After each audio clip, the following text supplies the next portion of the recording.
Bienvenidos a Radio Buenos Aires Internacional, Ciencia y Tecnología. En esta edición estamos en un enlace directo desde Buenos Aires, República Argentina, a la hermana República Oriental del Uruguay, con el doctor Rodney Colina, quien es biólogo, doctorado en biología molecular y especializado en virología. Actualmente es profesor titular de la sede Salto del Centro Universitario del Litoral Norte de la Universidad de la República. Es un distinguido académico. Vamos a estar hablando, por supuesto, de la situación propiamente del COVID-19, la pandemia global, la situación particular en Uruguay, dado que también hay un, si podemos decir, un geocontexto de cada localidad. Esto tiene que ver con muchísimas variables, pero le agradecemos en primer término al doctor Rodney Cortina este enlace para Radio Buenos Aires Internacional. Doctor, gracias.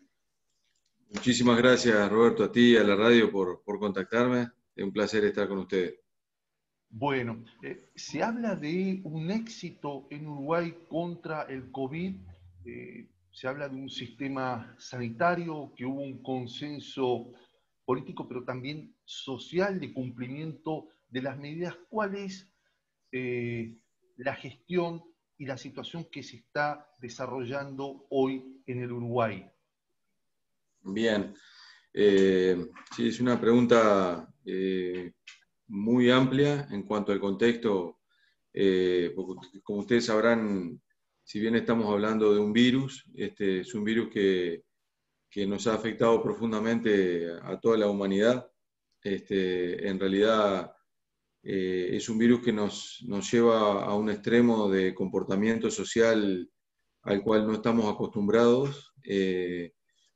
Va contra nuestros principios básicos de relacionamiento como especie. Yo lo pongo en este contexto porque realmente el distanciamiento físico, lo que tiene que ver con las cuestiones de no ver familiares, de no ver los abuelos a sus nietos, de la suspensión de clases, la suspensión de las actividades laborales de la gente, es todo contrario a lo que tiene que ver a la sociedad como la conocemos. O sea, nos está golpeando fuertemente también a nivel cultural. En nuestros países latinos, que somos personas que somos de abrazarnos, de tomar mate juntos, de reunirnos, de comer asado, todo ese contexto que se ha generado con este virus en estos pocos meses ha llevado a cuestionar nuestros principios básicos de funcionamiento como sociedad. Entonces, en Uruguay ocurrió que cuando ingresó el virus el viernes 13 de marzo, rápidamente, recuerdo aquella tarde como si fuera hoy, el rector de la Universidad de la República me contactó, a mí, a otros colegas, y la Universidad de la República en Uruguay, que es una única universidad pública, hay dos universidades públicas en Uruguay, pero la Universidad Pública de la República es muy grande en Uruguay, por el tamaño que tiene, por lo tanto tiene mucha influencia poblacional. Decidió cortar las clases, decidimos en ese fin de semana suspender las clases como medida urgente, y a la siguiente semana, ustedes se imaginan que en Uruguay las clases habían comenzado a principios de marzo, el 1 de marzo para ser específicamente. Hubo un cambio de gobierno en Uruguay el 1 de marzo, y a partir del día siguiente comenzaron las actividades curriculares. Por lo tanto, no hacía más de 2 semanas que los estudiantes estaban concurriendo a clase en todos los sistemas educativos del país. Y yo creo que Uruguay, una de las cosas buenas que hizo, más allá de que estábamos en una transición de gobierno, fue que el gobierno entrante tomó medidas junto con las instituciones públicas, porque fueron medidas conjuntas, medidas muy rápidas de detenimiento absoluto de la actividad. Se detuvieron totalmente las clases en lo que son todos los colegios, las universidades, enseñanza primaria pública, todo lo que tiene que ver con los niños pequeños sobre todo. Se suspendió totalmente la actividad turística, se suspendió totalmente el tránsito dentro del territorio nacional, disminuyeron las frecuencias de ómnibus, se pusieron en alerta todos los sistemas de salud, empezamos a trabajar conjuntamente en concientizar a la gente del problema que se nos iba a venir. Y eso ocurrió en un tiempo récord, ¿sí? Otro fenómeno que ocurrió y que quiero destacarlo fue el enorme accionar que tuvo la ciencia en Uruguay, y el enorme accionar que tuvieron algunos colegas en los comienzos de esta historia en Uruguay. Nosotros veíamos que, aparte lo veíamos hasta de una manera, yo les diría que hasta desde la ignorancia, en enero y febrero, acá en Uruguay, en las vacaciones de verano, que la gente se va mucho a la playa, ustedes saben, ustedes somos, como decimos, países hermanos y hermanos en nuestras costumbres, y gratamente tenemos la visita de ustedes todos los años acá en Uruguay, y me acuerdo de estar las playas acá en Uruguay llenas de gente y mirando la televisión y viendo lo que estaba pasando en Europa a fines de enero, principios de febrero, en una situación que los que estábamos por dentro estábamos empezando a darnos cuenta que la alerta era cada vez más alta y que se nos iba a venir el problema a nuestros países. Pero como era verano, vacaciones, la gente estaba en otro circuito, tomamos conciencia de esto. Creo que el primer tema de tomada de conciencia fue el 1 de marzo, cuando ingresa el virus a fines de febrero, principio de marzo, cuando ingresa el virus a Brasil, que es el caso índice de América Latina. Posteriormente, cuestión de pocos días, ingresa a Uruguay y Argentina. Y creo que cuando nos dimos cuenta que teníamos el problema dentro de casa, fue que reaccionamos de la mejor manera posible cada uno de los países, ¿verdad? Con todas las dificultades que cada uno de nuestros países tiene, ¿verdad? Y con todas las virtudes también que cada uno de nuestros países tiene. En ese sentido, una cuestión que ocurrió acá de manera muy rápida fue el relacionamiento y el avance de trabajos a nivel científico. Colegas que muy temprano se pusieron a trabajar en la implementación de un kit diagnóstico. Nosotros leíamos en la literatura, en la poca literatura internacional que había hasta el momento a nivel científico, que era un virus que no había cura, que no había tratamiento, ¿verdad? Que no había una vacuna, claramente, y que su tasa de severidad en la población se estaba evaluando, se estaba midiendo, pero que todo indicaba que era muy grave. Que el grado de afectación, estoy hablando de esto a fines de febrero, principio de marzo, que el grado de afectación de la población de nuestra especie era muy, muy alta en términos de capacidad infectiva del virus. Y lo otro que se estaba midiendo en aquellos momentos, recuerdo, era a qué población específica afectaba el virus. Hoy en día sabemos que los principales afectados en términos de severidad son las personas mayores de 60 a 65 años, pero al comienzo eso no se sabía con certeza. No se sabía con certeza si podía afectar a todos los estratos sociales, si podía afectar en particular gente, por ejemplo, inmunosuprimida, embarazadas, diabéticos, personas con antecedentes cardiovasculares, en fin, todo lo que después se fue sabiendo no se sabía en esos momentos. Entonces, acá en Uruguay, quien fuera después el ministro de Salud Pública, el doctor Salinas, fue a buscar a la academia, fue a buscar a los científicos para desarrollar en tiempo récord un kit diagnóstico, que era un sistema diagnóstico que había publicado la Organización Mundial de la Salud, la OMS, que es el protocolo que utilizaba China para el diagnóstico de sus infectados. Nuestros colegas y amigos de la Facultad de Ciencia y del Instituto Pasteur de acá de Uruguay desarrollaron en tiempo récord, el equipo de Gonzalo Moratorio y Pilar Moreno, en tiempo récord desarrollaron un diagnóstico, un kit diagnóstico, que su objetivo central era permitir la apertura de muchos laboratorios en un tiempo breve para ponernos al servicio de la comunidad y del sistema de salud nacional para hacer diagnósticos en forma masiva. Este sistema diagnóstico es un sistema de detección viral de PCR en tiempo real, es un sistema de biología molecular.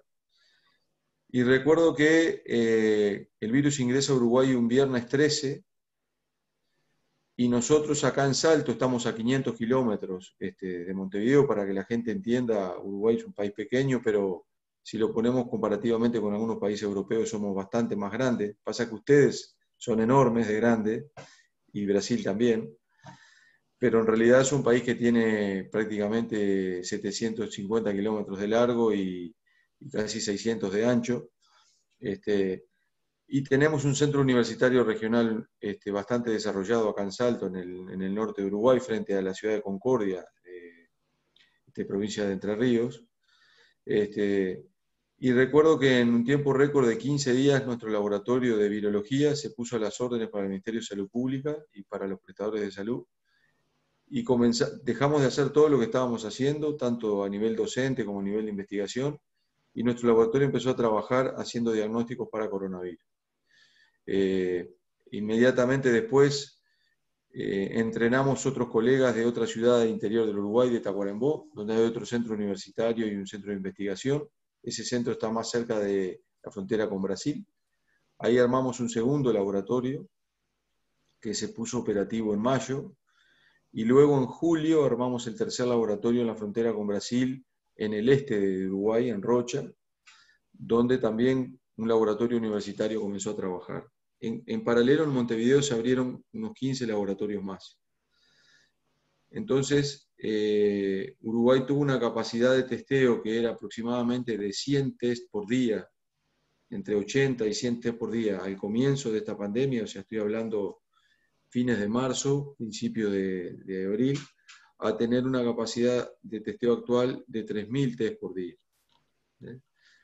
Que eso hay que medirlo, es un cálculo poblacional, ¿verdad? Es el número de test por habitante. Lo cual nos posicionó en un lugar muy bueno en cuanto a la capacidad de testeo.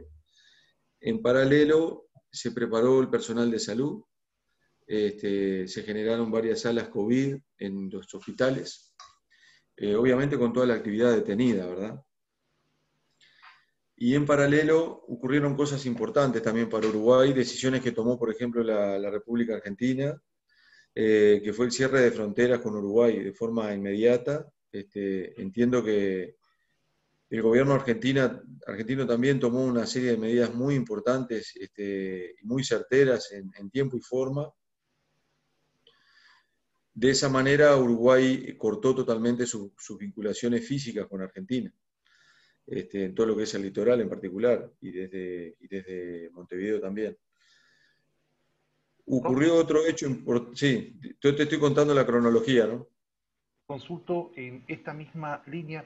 También resulta llamativo que no hubo una cuarentena obligatoria, sino que, digamos, fue un llamado de solidaridad o de sugerencia sanitaria, en el cual se instaba a la utilización de las mascarillas, de los barbijos, el distanciamiento, la proximidad social, los típicos dispositivos de la cuarentena. Eso también reforzó o marcó el cumplimiento social Sí. de estas premisas. Sí, totalmente. Yo creo que acá los grandes actores de control de esto es la población uruguaya en general. O sea, la gente, muchos de nosotros salimos a la prensa a explicarle a la gente lo que estaba pasando, varios de nosotros, el gobierno, investigadores, médicos, virólogos, y las autoridades nacionales transmitimos una especie de mensaje a la población que realmente fue muy bien entendido por la población. El gobierno nacional hacía comunicados todos los días a la población en cadenas de radio y televisión, y la gente entendió muy rápidamente lo que estaba pasando, y realmente se logró apagar, como le decimos nosotros, la actividad en Uruguay, y se generó lo que se llama la disrupción física, ¿verdad? La separación real entre las personas. Se instauró rápidamente el uso del tapabocas, la gente empezó a usar tapabocas, terminaron todo lo que eran fiestas de cumpleaños, asados de amigos, festejos, el fútbol se terminó. se suspendió el básquetbol también, todas las actividades deportivas que aglomeraban gente también, sumado a todo el tema de las clases, se cortó el turismo. Ustedes saben que acá en Uruguay, en lo que llamamos nosotros Semana Santa o Semana de Turismo, medio país se mueve de un lado al otro en busca de días de vacaciones y lugares para descansar.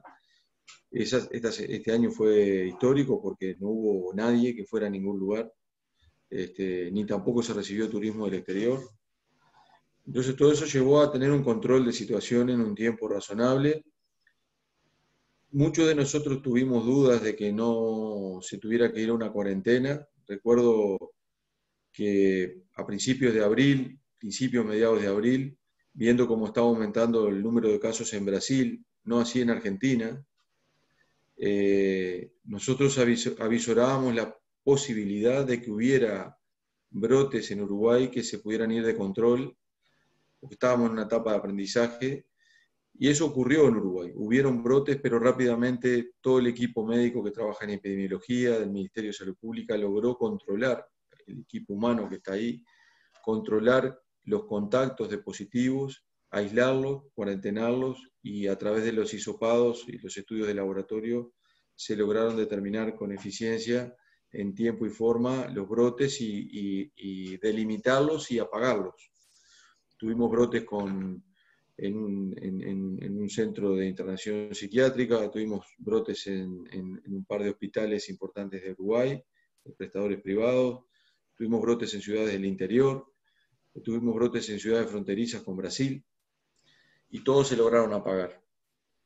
Entonces, de a poco nos fuimos dando cuenta que si seguíamos trabajando así, podríamos llegar a tener una situación controlada, de riesgo alto, pero controlada. Como decimos y seguimos diciendo, ayer hubo, que yo sé que los números nuestros para ustedes, porque somos poquitos, les parecerá un chiste, pero para nosotros ayer hubo una alerta también en la ciudad de Frontera, donde aparecen un montón de casos nuevos, donde se generan cuarentenamientos de centenares de personas, y todo el aparato se pone a funcionar de nuevo, ¿verdad? En cuanto al monitoreo y apagado el brote. Entonces, nos Todo, fuimos dando cuenta que lográbamos controlar la situación. Rodney, sobre todo la alerta con la frontera, la hermana República Federativa del Brasil, ¿no? Que está, digamos, atravesando Exactamente. una situación muy, muy grave, muy aguda. Entonces, allí está el desafío de implicar una malla de contención o una valla, si se quiere, para no permear la pandemia. Exactamente.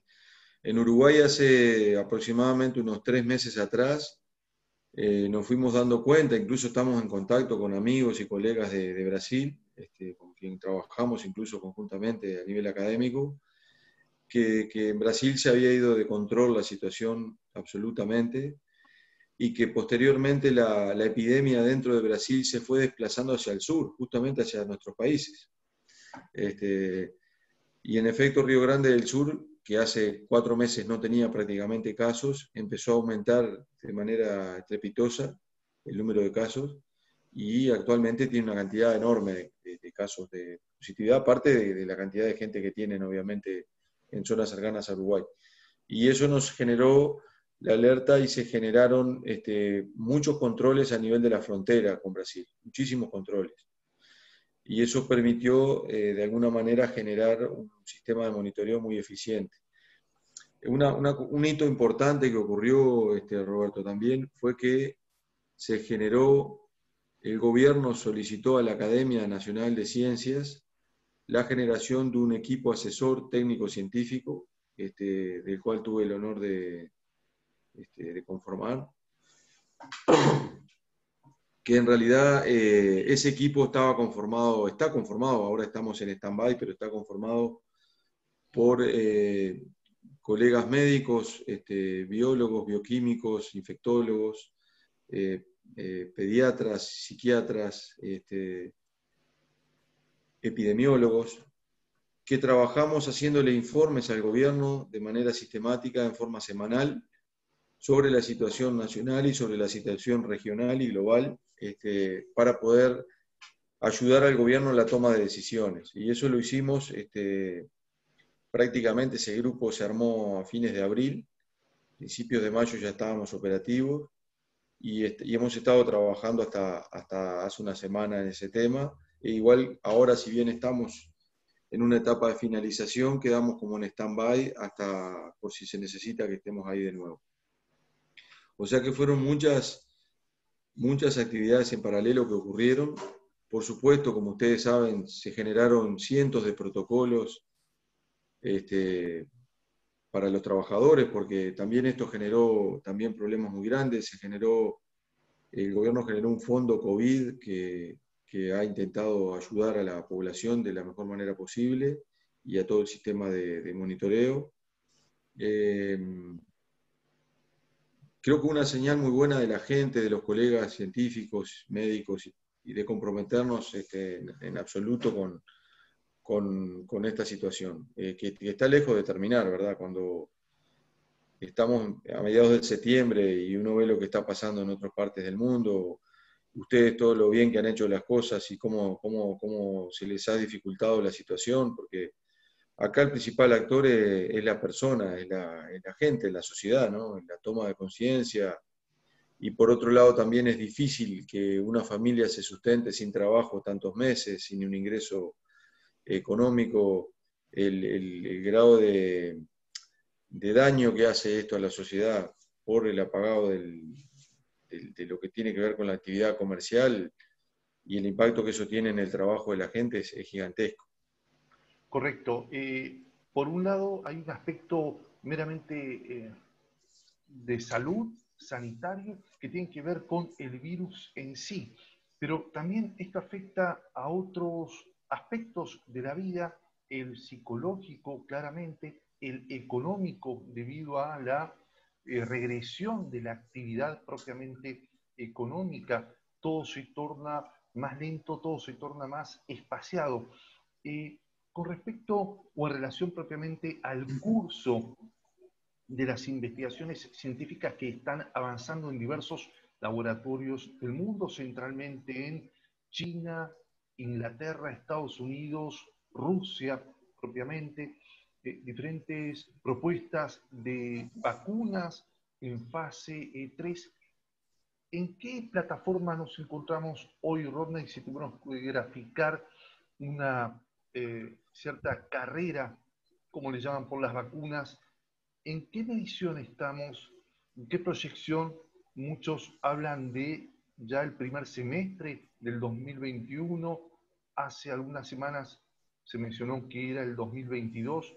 Hay mucha expectativa, mucha ansiedad, lo cual, digamos, requiere también de mucha paciencia. Sí, sí, es una pregunta muy buena. Creo que todos somos conscientes que esta situación va a finalizar cuando va a finalizar. Ahí quiero hacer una disquisición también en una discusión que teníamos el otro día con colegas epidemiólogos de acá de Uruguay. Este virus vino para quedarse entre nosotros por un buen tiempo, incluso en presencia de vacuna. Y eso es una cosa que hay que decirle a la gente porque la vacuna no va a ser mágica y la erradicación del virus de nuestra especie, de la población, puede llegar a llevar muchísimos años, incluso en presencia de vacuna o tratamiento. Eso es una primera reflexión. La segunda reflexión es que normalmente, desde lo que es el diseño de una vacuna en los laboratorios, a lo que tiene que ver con la fase 3, que es lo que tú me estás preguntando, para la mayoría de las vacunas, para que eso se dé en tiempo, forma y en calidad adecuada, deben de pasar entre 3 y 5 años a veces para tener una vacuna segura que sea aplicable a toda la población y que sea una vacuna que sea accesible, pero que a la vez no nos genere un problema de salud en sí mismo la vacuna. ¿Ah? Y cuando hablamos de una vacuna segura, ahí es donde entra la fase 3 de la que tú me preguntabas. Existen más de 100 proyectos de vacunas en el mundo. En algún momento se llegaron a contabilizar cerca de 140 proyectos de vacunas en el mundo, utilizando distintas tecnologías, vacunas recombinantes, vacunas de ARN, vacunas de virus recombinantes que utilizan la expresión de proteínas virales específicas, otras vacunas que utilizan otros principios distintos, incluso vacunas de ADN. Y hoy en día lo que uno está leyendo es que hay unas 15, 16 proyectos de vacunas que han avanzado muchísimo y que algunos pocos de ellos están en fase 3. La vacuna rusa en particular, la de Moderna, la vacuna de Oxford, hay una vacuna china también que está trabajando muy bien, y hay otras vacunas que van a ingresar prontamente en esta fase, que es una fase fundamental, porque lo que implica la fase 3, que no es menor, implica la inmunización de dos grupos de personas. Uno al cual se le da la vacuna efectivamente, que se está probando, y otro grupo que es el grupo control, ¿sí? Ambas poblaciones tienen que pasar a infectarse naturalmente, en condiciones naturales, en donde el virus está circulando en la población de forma masiva. Por eso el diseño de la fase 3 y encontrar personas, porque la persona no sabe si le van a dar la vacuna o el placebo, ¿me entienden? La persona sabe que le van a inyectar algo. Por eso hay una serie de consentimientos, ¿no? Hay una serie de consentimientos y de aspectos éticos que tienen que ser cumplidos. Y lo otro es en qué lugares del mundo, en qué regiones del mundo se aplica la vacuna, teniendo en cuenta la situación epidemiológica del lugar. En particular, para poder ir recabando datos, entre otras cosas, si la persona queda protegida frente a la vacuna respecto al grupo control, si realmente se infecta y la vacuna lo protege, si la vacuna no le genera efectos secundarios antes de la infección y después de la infección, si la vacuna genera protección de largo plazo o no, si la persona que se vacuna después puede reinfectarse o no, luego de pasado varios meses, ¿sí? Esas son todas preguntas enormes de grandes que los programas de vacunación en fase 3 tienen que responder para que después el mercado absorba una vacuna que sea eficaz y segura. La eficacia y la seguridad son dos puntos cruciales en el desarrollo de la vacuna, es decir, también se está estimando, como bien mencionaste, un plazo aleatorio o un posplazo, si se quiere, para analizar totalmente el aspecto securitario y la seguridad de la vacuna, ya que es una vacuna nueva, ¿sí? No Exacto. tiene antecedentes. Ahora, también refiere un punto muy importante del COVID-19, lo que se está hablando conocido como la reinfección. Es decir, Sí. ya la persona que tuvo COVID-19 puede volver a reinfectarse. ¿En qué periodo? ¿En qué plazo? Hay, por supuesto, un análisis de esto. Hay un plazo estimado, aparecen casos aparentemente que se desarrollan en un curso muy rápido, otros dicen que se estiman 2 años. ¿Cómo Bien, poder abordar ese punto, Rodney? sí. Eh, Hay literatura que está generando actualmente.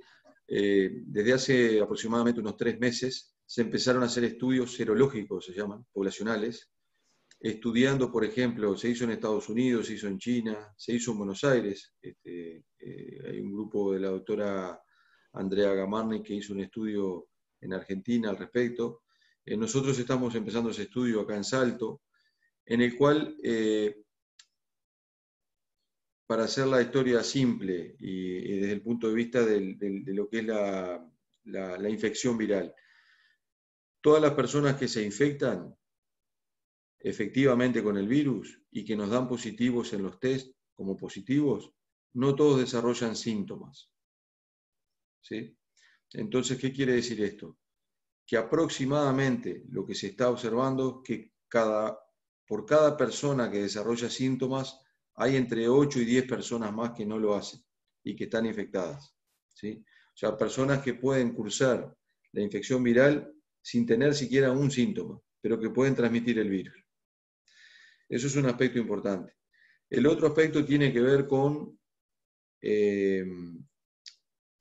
cuánto circuló un virus en una población determinada. Nosotros tenemos, por ejemplo, imagínense en una población de 10 millones de personas, 4 o 5 mil personas que fueron positivas efectivamente por el laboratorio, pero queremos saber realmente cuánto circuló el virus en esa sociedad. Para eso se hacen esos estudios serológicos para saber cuánta gente estuvo realmente expuesta. Normalmente el número que esperábamos que fuera muy alto, en los papers que se han publicado, demuestran que no era tan alto como pensábamos. La gente sí se infectó, pero aún hay muchísima gente que no se expuso al virus y no se infectó. Eso es un aspecto importante. El otro aspecto tiene que ver con lo que tú me preguntabas. Si bien la infección ocurre y la persona que no entra en un CTI y obviamente que no fallece, logra recuperarse y logra curarse del virus, y en gran parte es porque su sistema inmunitario le genera una inmunidad que hace que el virus sea eliminado del organismo, sabemos que esa inmunidad puede durar un tiempo acotado en el tiempo.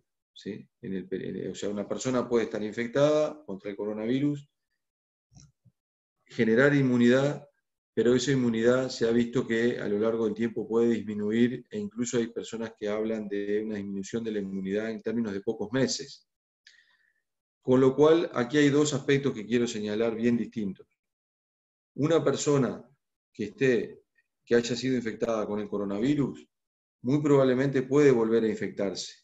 Se puede llegar a volver a infectar, pero no necesariamente vuelve a desarrollar una enfermedad severa. O sea, ya tiene una protección de base importante que le permite, y eso se está demostrando, que en aquellas poblaciones donde el virus circuló, si bien se han descrito reinfecciones, la gente en promedio está mucho más protegida que antes. Ese es un primer aspecto. O sea, esa vacunación natural que nos da el virus, que nos brinda la infección, existiría en los hechos. Lo que no sabemos, debido a que el virus apareció en Wuhan a fines de noviembre y ingresó en nuestros países después, es si podemos tener una protección contra este coronavirus de 4 o 5 años, porque no lo podemos saber todavía, porque no pasó ese tiempo, desde que alguien se infectó. Entonces, lo que sí ocurre, y esto va específicamente con el concepto de la vacuna, es que si una persona es vacunada, la vacuna ideal es aquella en la cual la persona no se infecta jamás, que tenemos un nivel de inmunidad tan elevado que cuando el virus ingresa a nuestro organismo, es bloqueado desde el comienzo y no genera una infección, más que una infección inicial basal que ni la notamos. ¿Sí? Esa es la vacuna ideal. Después hay otras vacunas que son menos ideales, en las cuales el virus nos logra infectar, nos logra generar incluso cierta sintomatología, pero como nuestro sistema inmune ya está preparado por la vacuna previa, logra eliminar el virus. ¿No? Y la tercera situación, que es la no deseada, es cuando estamos vacunados y nosotros tenemos la percepción de que estamos vacunados y andamos libremente por ahí sin tapaboca y nos exponemos al virus y nos infectamos y nos enfermamos de manera muy grave. ¿Me explico la diferencia? Las tres diferencias grandes que hay. Clarísima, clarísima la explicación. Estamos en diálogo directo, enlace directo desde Buenos Aires, República Argentina, República Oriental del Uruguay, con el doctor Rodney Colina.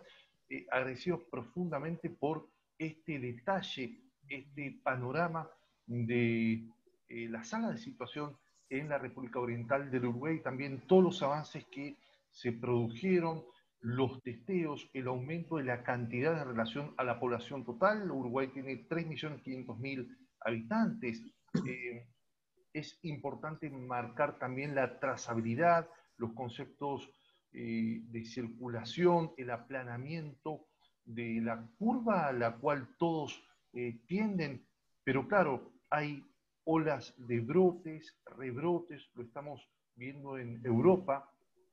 Sí. Entonces, mientras tanto, se plantea que las únicas soluciones parciales encontradas hasta ahora son el dispositivo de aislamiento, ¿sí? Barbijo o mascarilla, el lavado concurrente de las manos, bajar la circulación propiamente. Son dispositivos muy antiguos que ya algunos vienen del Imperio Romano, pero que son muy efectivos hasta ahora, es lo único cierto que tenemos hasta el hallazgo de las vacunas. Exactamente, exactamente. Eh, Tú mencionabas hoy en qué plazos habría una vacuna. A mí no me gusta hacer futurología. Eh, Todo indica que si la fase 3, que algunos de los programas de vacunas están ahora atravesando, son exitosos, ustedes saben que está esta vacuna rusa, está la vacuna Moderna, está la de Oxford, hay una vacuna china también, en Japón está en una vacunación, en un proyecto también, y otros países, España también, Argentina también. Entonces, ¿qué pasa? Eh, Probablemente hacia fin de año podamos tener eh, una primera valoración de cuáles son las vacunas que están pasando esa fase 3 de manera exitosa, ¿sí?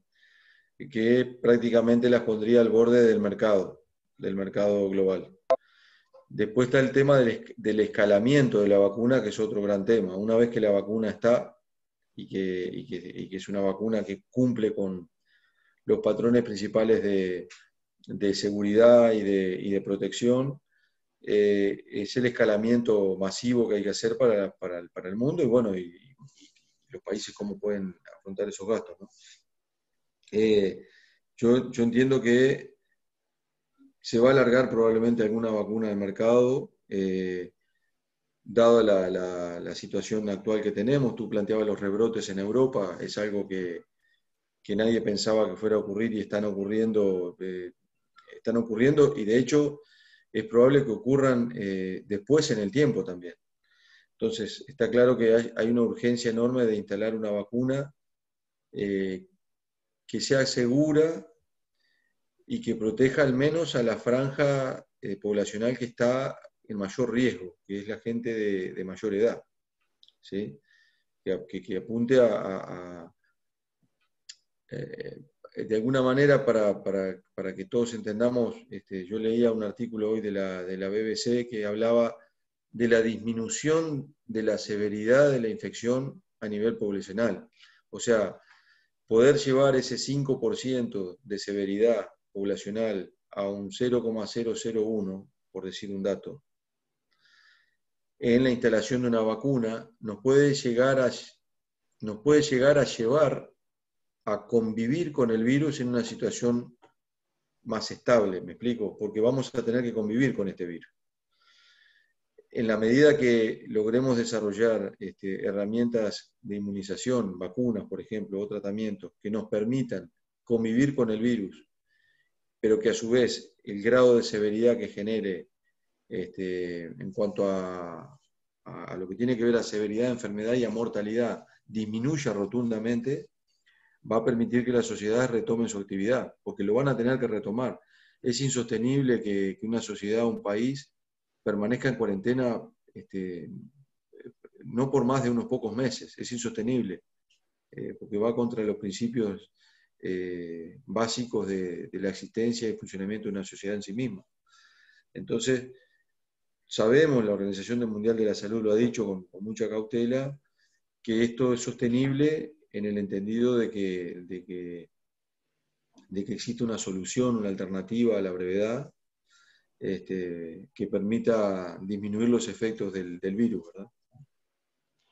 Propiamente disminuir o anular este dispositivo conocido como cuarentena, ¿sí?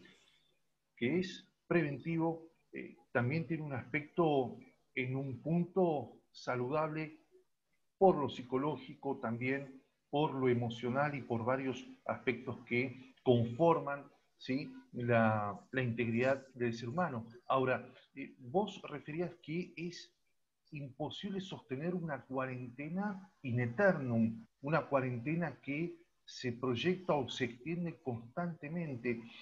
Esto llevaría, digamos, a una fatiga, un incumplimiento en una sociedad determinada de la gente, un hartazgo, o también enfrentarse a la situación en sí, ¿no? Es decir, no nos tenemos que olvidar de que el barbijo es indispensable, la mascarilla es indispensable, el distanciamiento social, Sí, ¿sí?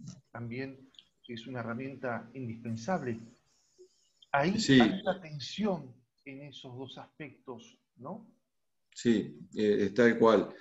Eh, los países que han retomado la actividad han sido muy estrictos en cuanto a la implementación de protocolos de reapertura. Y en eso es importante transmitirle a la gente que, por ejemplo, el uso del tapabocas, y ojo que no es solamente el uso del tapabocas, sino el adecuado uso del tapabocas.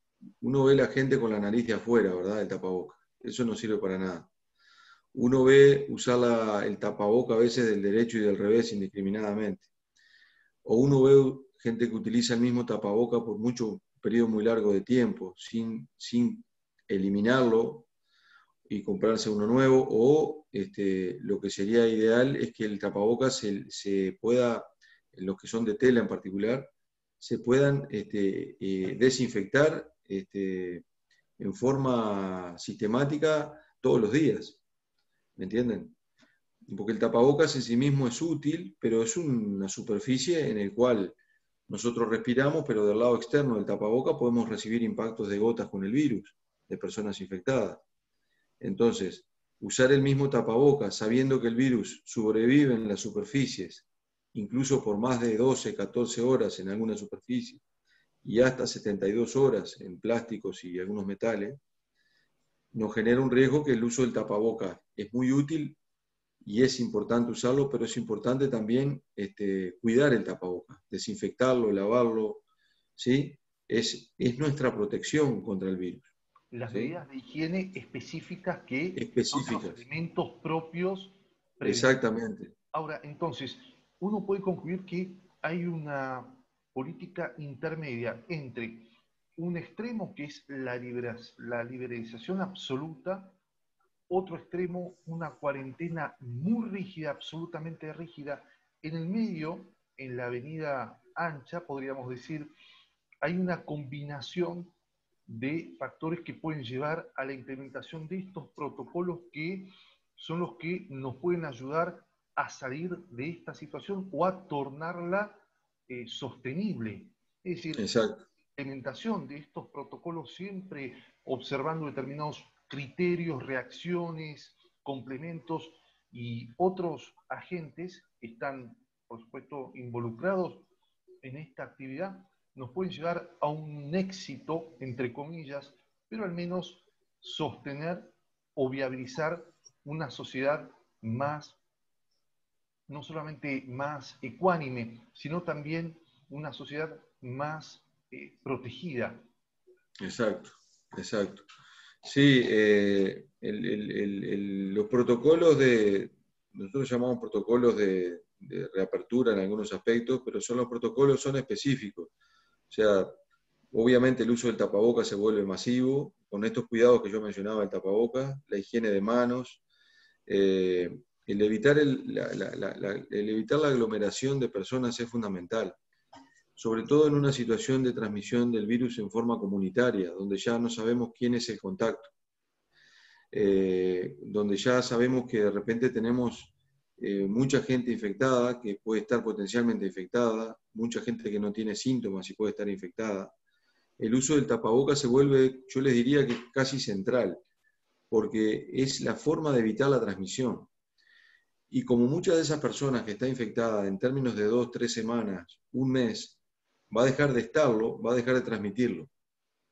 ¿Me entienden? Entonces, el lograr apagar eso mediante el uso del tapaboca, evitando la aglomeración física, ¿sí? Que es evitable, utilizando todo lo que tiene que ver con cuestiones de uso personal principales, por ejemplo, nosotros que somos del mate, ¿verdad? Evitar el mate, utilizar obviamente todo lo que tiene que ver con la alimentación de manera adecuada, desinfección de superficies, en particular los métodos tradicionales en los cuales la gente se transporta, ómnibus, metros y demás, específicamente en esas situaciones, tener muchísimo cuidado de mantenerse siempre el tapaboca puesto de manera absoluta, cubriendo la nariz y boca. Y hay miles de situaciones más, ¿sí?, que permiten que, dado el ciclo viral, el ciclo de infección viral, que sabemos que es de unos 15 días, si bien la persona puede excretar el virus hasta por un mes, incluso hay descritas personas que excretan el virus por materia fecal más de un mes, sabemos que es un mecanismo de apagar la transmisión, Y después, por supuesto, la persona que está infectada y que sabe que está infectada, lo deseable es que tengan los máximos cuidados para con sus personas cercanas, ¿verdad? Con todo su entorno. Nosotros hemos hablado muchísimo de ese tema, somos conscientes que esto afecta de manera muy distinta a lo que es la clase social alta que a la clase social media y baja. En cuanto al hacinamiento, en cuanto a cualquier familia promedio nuestra, que somos 4, 5, 6 personas en una casa, una persona infectada de repente no tiene la posibilidad de estar, no hay en todas las casas 10 dormitorios para que la persona se cuarentene. Tenemos que convivir con nuestra familia en nuestra casa. Estoy hablando en una persona infectada que no está en un cuadro de severidad, que puede convivir en su casa. En esas situaciones dentro de la casa hay que extremar totalmente los cuidados. Lamentablemente hay que estar de tapaboca por el tiempo que dure la infección de esa persona, con los respectivos controles de hisopados y demás, hasta que la infección se irá, el virus se va a ir de ahí, no va a estar más.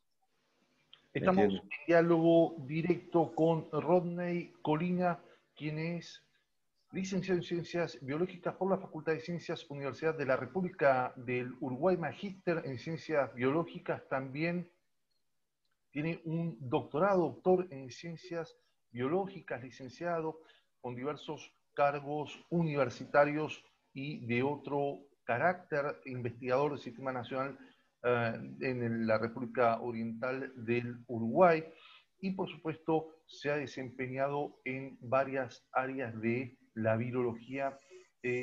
Yo, digamos, quisiera concluir esta entrevista agradeciéndote profundamente, Rodney, dando una reflexión general, si se puede, con respecto a las expectativas o a qué es lo más importante de sostener mientras tanto, en este plazo intermedio de búsqueda, podríamos llamarlo, pero que sea relevante, más agregando todo lo aportado en este conversatorio, en este reportaje. ¿Qué es lo que crees que es más importante que la gente pueda tomar en consideración? Bien. Lo más importante, creo que es central, que la gente entienda que esto es un problema muy serio que está afectando a nuestra especie, más allá de nuestra sociedad, nuestra especie. Me sorprende aún ver cómo hay gente que dice que esto no es un problema, que incluso la forma en cómo se datan los fallecimientos están sobredimensionados respecto al número real de fallecimientos por este virus. ¿Qué quiero decir con esto? Que el consejo a la gente es que si no es una lucha social entre todos, no le podemos ganar al coronavirus. Si nosotros no nos concientizamos y trabajamos colectivamente en mitigar la transmisión del virus, nosotros no le vamos a ganar al coronavirus porque es muy difícil de ganarle al coronavirus. Es un enemigo invisible, totalmente no dependiente del clima ni de la región, no depende de la raza, no depende de nuestra edad, no depende simplemente estando presente en una comunidad se transmite, y se transmite de manera muy eficiente.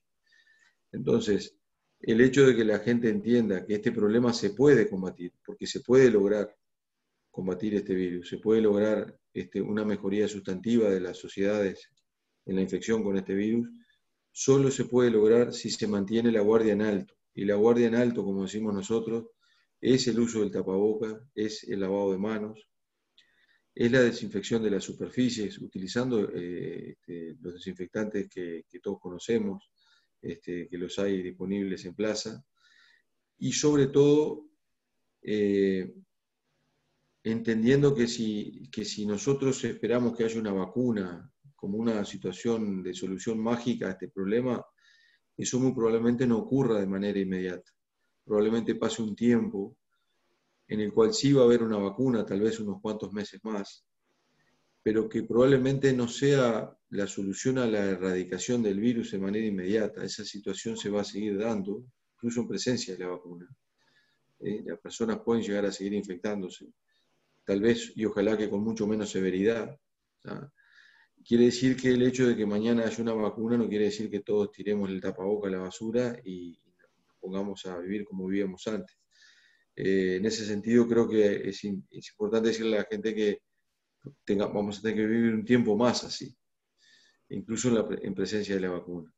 Y ahora en este camino ancho, como tú decías, expresarle claramente a la población de que los cuidados personales, intrafamiliares y con nuestros amigos y nuestros ámbitos laborales pasan a ser la solución parcial del problema. La concientización en ese aspecto es central. Correcto. Doctor Rodney Colina, quien tiene también un posgrado en Canadá, por supuesto, es magíster en ciencias biológicas, posgrado, cargos universitarios, profesor titular.